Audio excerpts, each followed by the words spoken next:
കാസർഗോഡ് നിർമ്മാണത്തിലിരിക്കുന്ന വീടിന്റെ സ്ലാബ് തകർന്നു വീണ 12-കാരന് ദാരുണാന്ത്യം. നീലേശ്വരം പാലായി സ്വദേശി അബ്ദുൽ ഗഫൂറിന്റെ മകൻ മുഹമ്മദ് റബീനാണ് മരിച്ചത്. പ്രദീപ് നാരായണൻ ചേരുകയാണ്. പ്രദീപ്, വിവരങ്ങൾ എന്തൊക്കെയാണ്?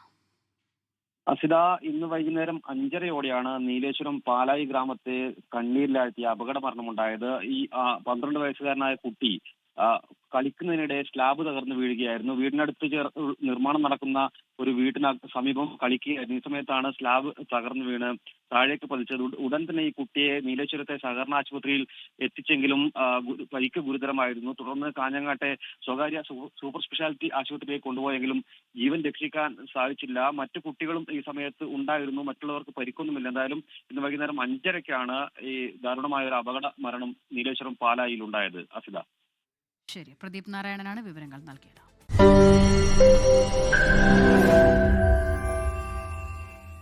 ലോകത്തെവിടെയായാലും ഏത് സമയത്തും 24 വാർത്തകളും ഓഗ്മെന്റഡ് റിയാലിറ്റി പാക്കേജുകളും എക്സ്പ്ലെയിനറുകളും വിശദമായി കാണാൻ ഞങ്ങളുടെ യൂട്യൂബ് ചാനൽ നിങ്ങൾക്ക് സബ്സ്ക്രൈബ് ചെയ്യാം.